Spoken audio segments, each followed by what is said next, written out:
nós vamos tratar disso, se nós vamos pensar, por exemplo, no centro de Goiânia, a questão das formas, né? As formas, o centro de Goiânia, se nós vivêssemos nos anos 70, no centro de Goiânia, nós vamos ver que hoje é completamente diferente. As formas que permanecem dos anos 70, ou a sociedade dá uma finalidade a ela, ou então a sociedade a destrói. Quantos casarões do centro de Goiânia já não existem mais e que no seu lugar tem construções novas? Ou se nós formos pegar, por exemplo, o setor Bueno, Bela Vista, a extensão do centro, a expansão daquele novo centro de Goiânia ali para a área do Flamboyando, já em Goiás, né? Quanto o setor Bueno, Bela Vista, o setor Bela Vista foi um assentamento popular feito pelo Pedro Ludovico. Restam muito poucas casas populares no setor Bela Vista, raríssimas casas, da época que foi doado pelo Pedro Ludovico. Ou seja, as formas, né, que não interessam mais à sociedade, a sociedade a destrói para construir outras formas, né? Daí você ter a questão o independente da consciência individual de cada um. Por quê? Porque fruto do trabalho na produção social. Eu não sei se eu estou sendo claro, mas espero que sim. Depois a gente discute um pouco isso, né? Para a gente chegar onde eu quero. Bom, então, esse caráter objetivo do trabalho tem criações objetivas, que são os pressupostos históricos, né? E essas criações são constituintes da existência humana. Não dá para pensar a existência humana se nós não pensarmos nessa objetividade do trabalho.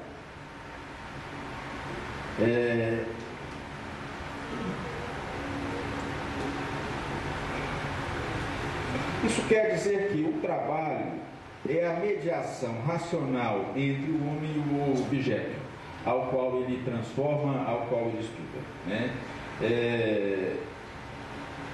Bom, isso de uma forma geral é um trabalho. Só que o trabalho, em geral, ele é um pressuposto, ele é pressuposto do trabalho econômico, mas não coincide com o trabalho econômico, né? O trabalho que forma riqueza não é esse trabalho geral. O que eu disse até agora foi do trabalho geral. O trabalho transforma a natureza, ele não é o trabalho que produz riqueza no sistema capitalista, ele é diferente dessa concepção de trabalho geral. Porque o sentido do trabalho no capitalismo, esse ser, então, ele vai dar tanta perfeição a esse ser, que ele, então, passa a se sentir inferiorizado a esse ser que ele próprio criou. Esse ser, no caso, é Deus, né?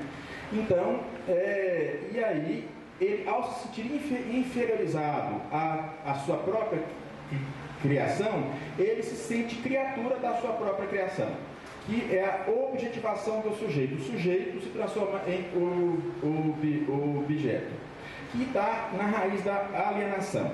Marx leva isso para a mercadoria, o homem produz a mercadoria, mas ela assume uma forma tão importante, tão mais importante do que o homem, que o homem passa a dar a impressão de ser produto dessa própria mercadoria. Ela passa a ser mais importante do que o homem. Se nós observarmos o que os economistas falam ao longo do tempo na televisão, por exemplo, quando fala assim, olha, está certo que houve uma queda no poder de compra da população, mas os mercados estão satisfeitos. O que quer dizer isso? Não importa se a população está passando fome, contanto que o mercado esteja bem, né? Quem é o mercado? quem é esse ente, esse ser, né? Isso, ou seja, o mercado é uma produção humana. Qual que é mais importante? A satisfação do mercado ou a população passando fome? No caso da nossa sociedade, a satisfação do mercado é mais importante do que as pessoas que passam fome. Nesse sentido, a mercadoria assume essa forma acima da sociedade, onde o trabalho ele passa a ter um valor, mas naquilo que está ligado à produção da mercadoria e não do ser humano. Daí, Marx dizer o seguinte, que é o mundo onde a valorização das coisas está intimamente ligado à desvalorização do mundo do homem, né? Isso quer dizer que e aí o homem então se transforma em mercadoria, tá certo? E o objeto que o homem produz opõe-se a quem o produziu, que no caso é o trabalhador. Há essa desvalorização, né? E quanto mais isso avança, quanto mais o homem se transforma em mercadoria, mais ele é desvalorizado e mais o capital é valorizado, né? Ou seja, o que o homem produz acaba sendo estranho àquilo que ele próprio, ao próprio criador, que está lá na base da alienação, né? O trabalhador, que é o sujeito, ele se transforma em objeto no sistema capitalista. É a reificação, a transformação do homem em coisa, né? Transformação do homem em objeto, tá certo? E não no criador, naquele que produz, né? E para Marx isso é a desrealização do trabalho, né? Então há uma desrealização do trabalho, né? E então a alienação e a produção do chamado homem alienado, o homem que não se vê enquanto produtor do mundo, né? Enquanto produtor das coisas. E aí a nossa pequenez diante a sociedade, diante as coisas, nós não passamos a não enxergar enquanto produtor da história, enquanto produtor até das nossas vidas, né? A nossa pequenez diante a esse mundo que nós mesmos criamos, tá certo? E isso está na raiz desse processo de alienação.